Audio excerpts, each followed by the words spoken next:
Bismillahirrahmanirrahim. Assalamualaikum warahmatullahi wabarakatuh.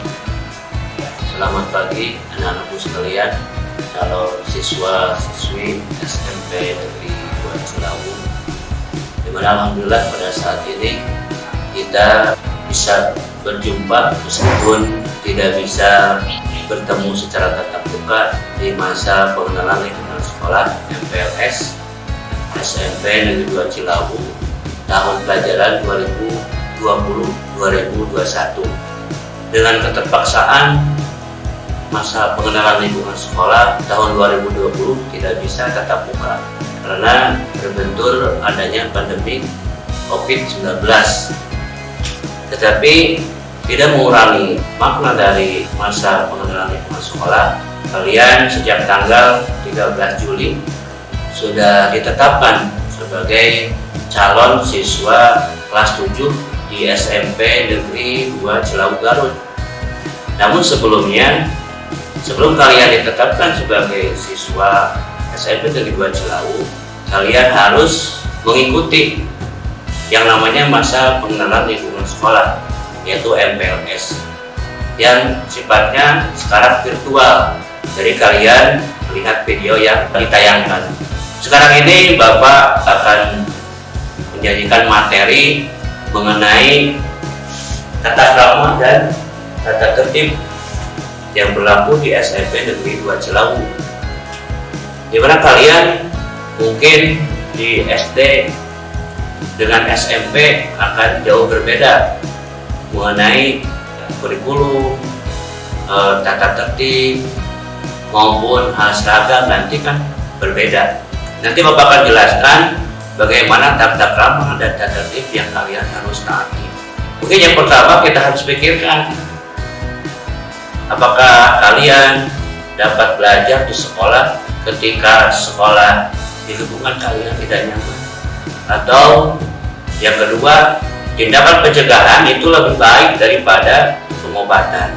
Yang ketiga, ketika kalian berbuat sesuatu, baik itu sesuai aturan atau tidak, pasti kalian harus berani untuk bertanggung jawab.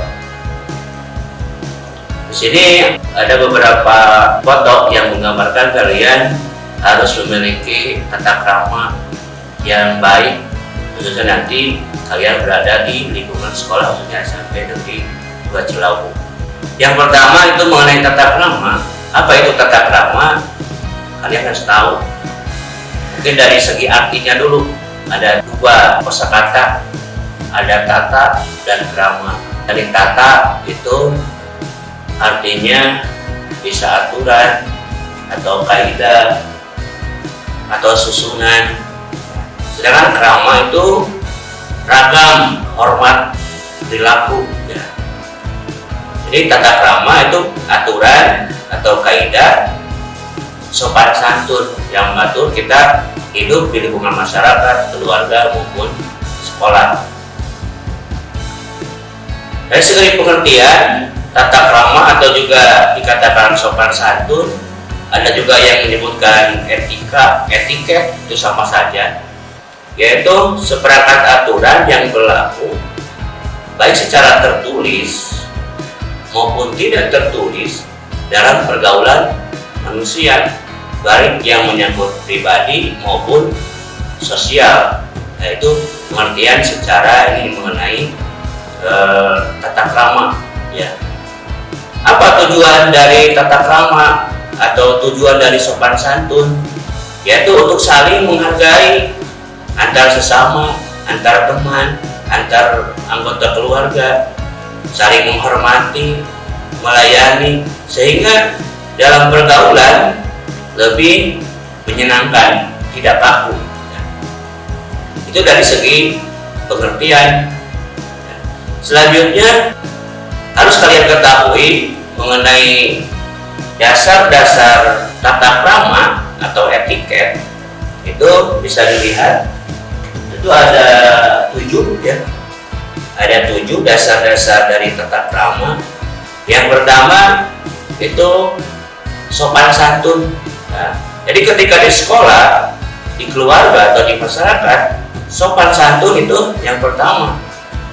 baik dalam sopan berbicara, berperilaku, dalam bergaul. Yang kedua, memberikan perhatian kepada orang lain. Jadi jangan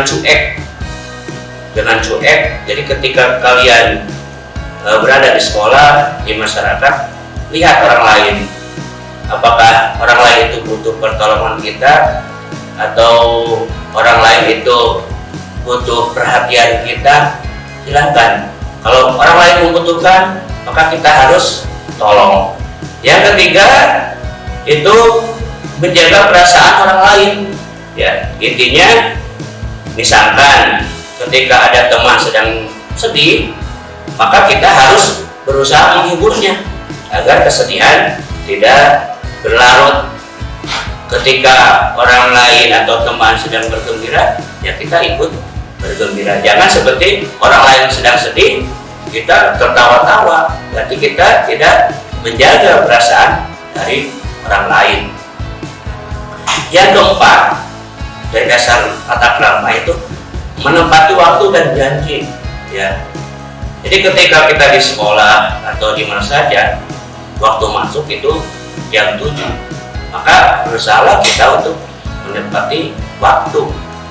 Dan apabila yang kedua berjanji, misalkan kita pinjam sesuatu, berjanji akan mengembalikan, maka kita harus kembalikan.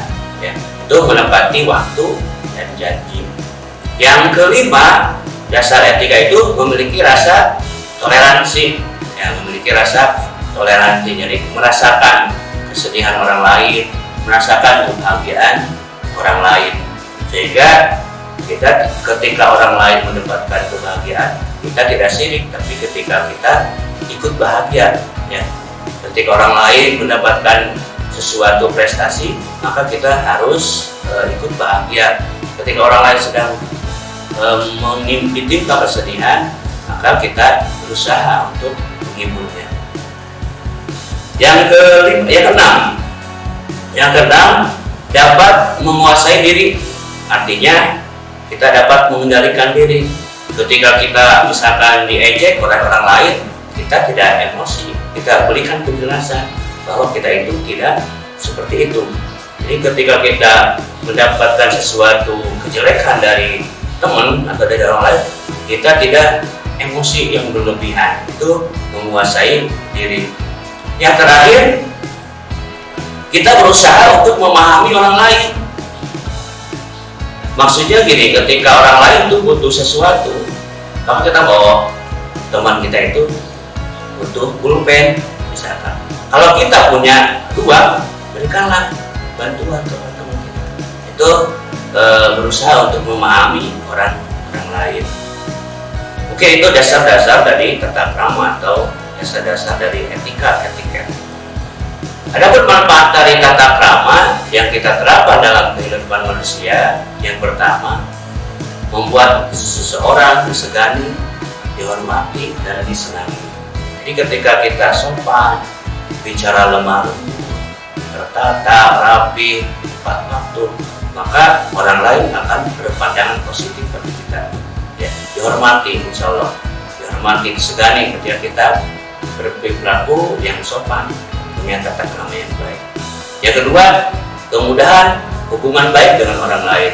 Ketika kita sopan, kita pasti akan dianggap saudara, teman, akan mudah untuk bergaul bersama. Yang ketiga, memberikan keyakinan pada diri sendiri dalam setiap situasi. Jadi kita harus memiliki percaya diri yang tinggi, ya, memberi keyakinan pada suatu hal yang kita lakukan. Oh, ini menurut saya baik, ini tidak melanggar tata tertib, maka lakukan dengan percaya diri. Tapi harus melihat norma-norma yang berlaku di lingkungan masyarakat, keluarga, dan sekolah. Apakah itu melanggar norma agama, norma sosial, atau tidak. Yang terakhir, manfaat dari tata krama dapat memelihara suasana yang baik di lingkungan keluarga, sekolah, kantor, dan masyarakat. Yaitu mengenai manfaat yang didapatkan oleh kita ketika kita punya tata krama yang baik dalam kehidupan masyarakat, sekolah, maupun di Di mana saja ketika kita menerapkan tata krama, ya harus semuanya. Ketika kita di rumah, kita harus jaga tata krama kita dengan orang tua, dengan saudara, dengan kerabat, dengan nenek, ya, dengan tetangga dan lain sebagainya. Kita harus menjaga. Yang kedua, di lingkungan masyarakat, ya, dengan teman bermain, dengan tetangga, dengan saudara jauh, kita harus menjaga dan menerapkan tata krama. Lebih-lebih di sekolah, ya, kita nanti bergaul dengan teman yang berasal dari beberapa daerah yang berbeda, yang karakternya berbeda, kita harus bisa memahami dengan baik, ya. Di rumah dengan orang tua gimana, harus sopan, menghormati, ya, patuh, taat. Begitu juga dengan saudara, saling menghargai, saling menghormati. Dan juga dengan keluarga lain, nenek, mami.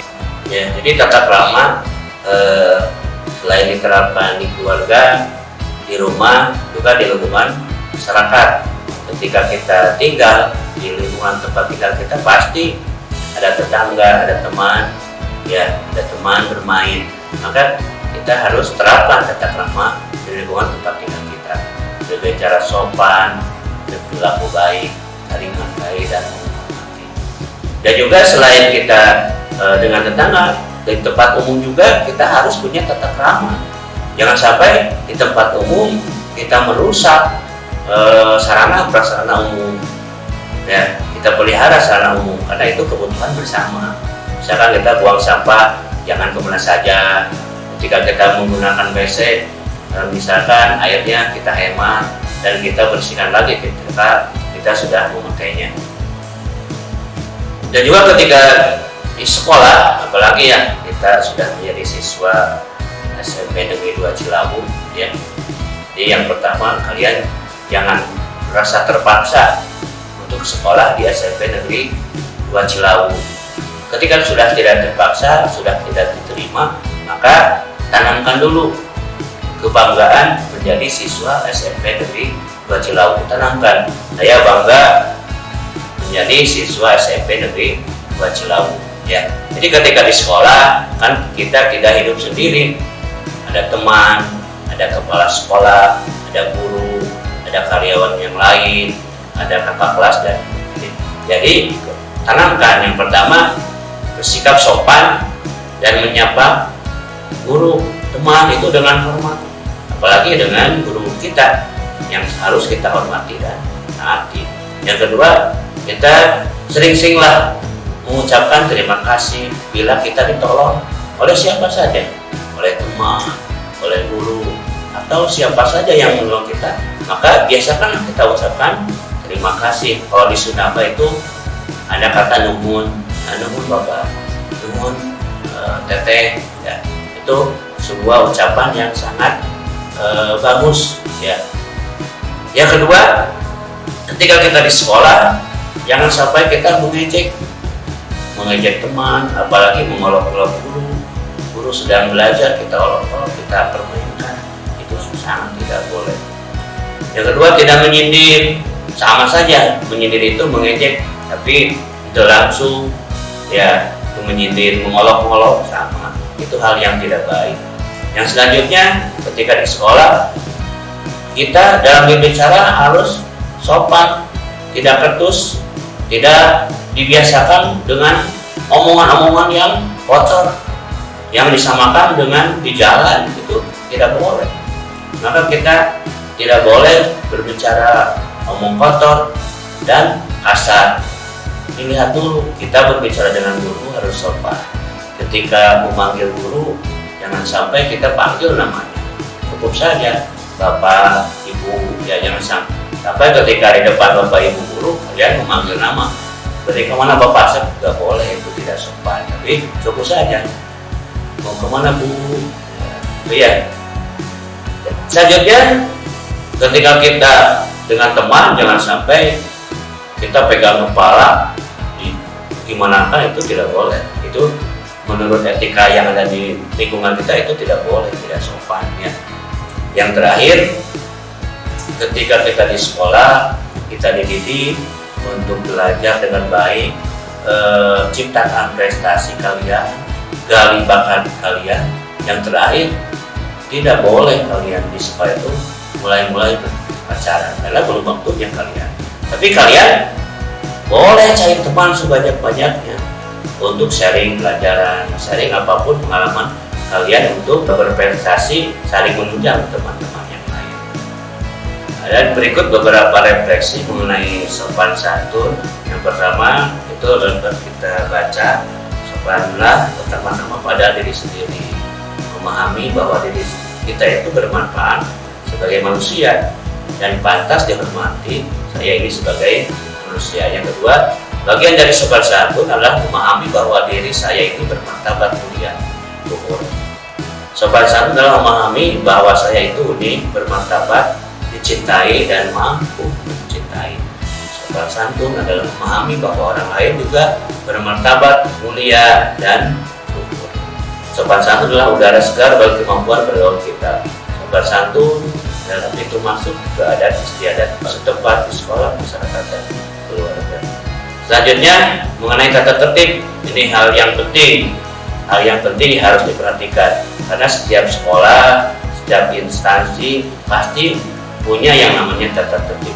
Kita jalan saja punya tata tertibnya. Ketika kita berkendaraan motor di jalan, kalau kita jalan di jalan kita harus menggunakan jalur kiri. Ketika kita menggunakan jalur kanan, maka bakal celaka kita karena kita tidak mentaati tata tertib. Maka dalam tata tertib fondasinya adalah on time, harus berusaha untuk tepat waktu. Ketika masuk bel berbunyi kita sudah siap ya. Dengan datang lebih pagi kita harus lebih menyiapkan diri untuk menerima pelajaran. Jadi ketika masuk jam 7, jam 6.45 kita sudah ada di sekolah. Jangan lupa ketika masuk sapa teman-teman dengan berbahagia, gembira. Jangan sampai dengan teman kita cuek ya, saling menyapa lah dengan teman. Yang selanjutnya jangan gunakan ketika di sekolah itu untuk mengerjakan PR, karena PR itu untuk di rumah. Maka atur waktu dengan baik ketika kita di rumah, PR-nya diselesaikan. Alasan buku ketinggalan jangan sampai terjadi. Hilap tema, hilap buku, tekan cana. Nah itu alasan yang sudah ujung. Ya. Alasan hilang itu sama saja lah. Karena kita tidak mengerjakan PR, udah alasan ke guru, bukunya hilang. Nah itu udah bukan lagi alasan, itu pembenaran karena tidak mengerjakan PR. Nah ketiga, yang selanjutnya ketika kalian di rumah aturlah buku setiap malam atau sehabis belajar sesuai jadwal yang kalian sudah tulis di sekolah.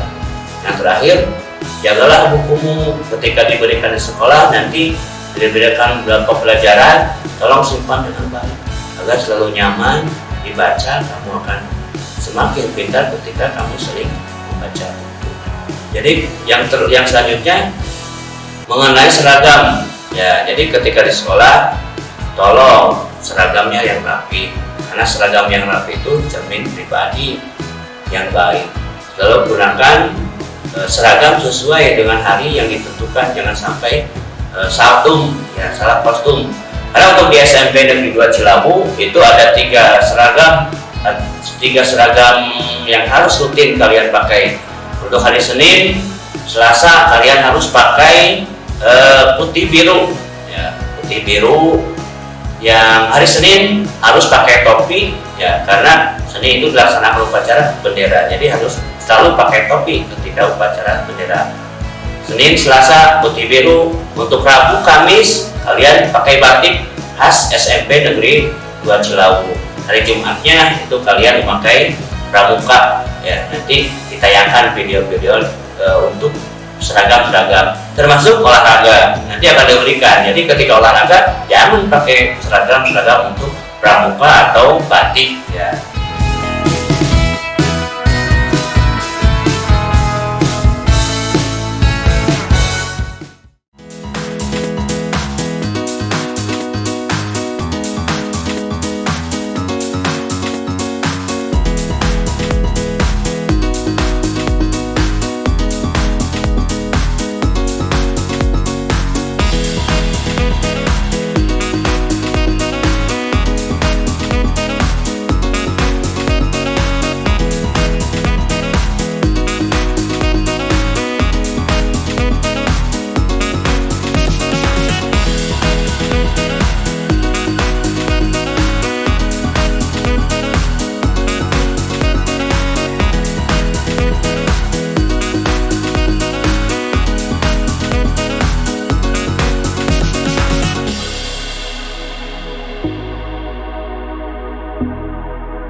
Yang kedua, berpakaian seragam itu semestinya Anda berada di sekolah bukan di tempat ini, jadi harus rapi. Ya. Yang selanjutnya, seragam Anda akan mencerminkan bahwa Anda itu menampilkan citra alamater SMP Negeri 2 Cilawu. Jadi ketika kalian pakai seragam SMP 2 Cilawu, banggalah dengan alamater SMP Negeri 2 Cilawu. Ingatlah, aku tidak harus taat peraturan atau tata tertib. Jadi kalau tidak taat tata tertib, kalian akan merugi.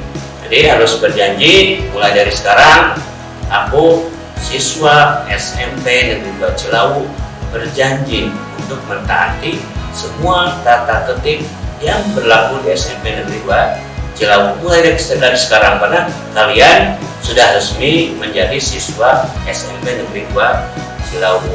Untuk tata tertib, kalian nanti diberikan buku pribadi siswa untuk mencatat pelanggaran-pelanggaran apa yang kalian telah lakukan. Jadi ketika kalian melakukan pelanggaran atau tata tertib, apakah yang harus kalian lakukan?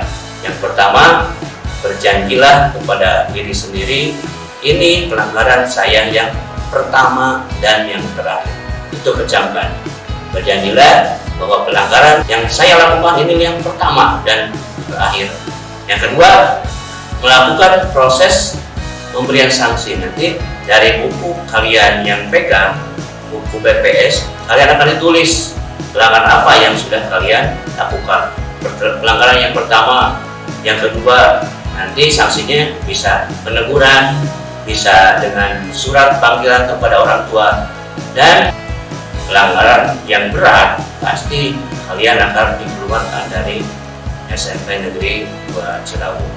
Jadi untuk tata tertib di sekolah, yang pertama yang harus ditanamkan, aku datang di sekolah jam 6.45 pagi karena sudah harus di sekolah jam 7. Ini masuklah jam 7, jam 6.45 kalian harus sudah ada di sekolah. Yang kedua, seragamku harus rapi dan sesuai ketentuan. Yang kedua, seragamku harus rapi dan sesuai ketentuan. Yang ketiga, aku tidak akan pernah bolos. Yang keempat, aku harus menjaga kebersihan dan fasilitas sekolah. Yang kelima, aku akan tertib di dalam kelas. Yang keenam, aku harus bersikap jujur, tidak mencontek. Yang ketujuh, aku harus sopan kepada setiap orang. 8, aku tidak akan pernah merokok. 9, aku tidak akan pernah mencuri, berkelahi. 10, menghormati kepala sekolah, bapak ibu guru, karyawan, dan teman-teman kalian. Ya, yang ke-11, kamu harus berjanji akan mengikuti setiap kegiatan yang ada di sekolah, mulai dari upacara, kegiatan duha, kegiatan ada Jumatan, nanti ada beberapa ekstrakurikuler, kalian harus mengikutinya. Yang ke-12, mengikuti upacara bendera, itu wajib. Setiap hari Senin nanti akan ada upacara bendera. Yang ke-13, janjinya aku akan mentaati seluruh peraturan apapun yang ada di SMP Negeri 2 Cilawu. Jadi kecamkan janji dalam diri masing-masing untuk senantiasa mentaati setiap peraturan yang ada di SMP Negeri 2 Cilawu. Mungkin itu saja materi dari Bapak mengenai tata krama dan tata tertib. Mudah-mudahan kalian sekilas mengenai tata tertib kalian dapat mengetahui. Namun mungkin dari keterbatasan Bapak sebagai penyaji, mohon maaf yang sebesar-besarnya. Jadi intinya, setelah kalian masuk di SMP Negeri 2 Cilawu, meskipun belum tatap muka, misalkan saya bangga menjadi siswa SMP Negeri 2 Cilawu dan saya akan mentaati setiap tata tertib atau aturan yang ada di SMP Negeri 2 Cilawu. Bapak ucapkan terima kasih atas perhatiannya semua. Mudah-mudahan kita senantiasa diberikan kesehatan oleh Allah Subhanahu wa Ta'ala. Sekian, wabillahi taufiq wal hidayah. Wassalamualaikum warahmatullahi wabarakatuh.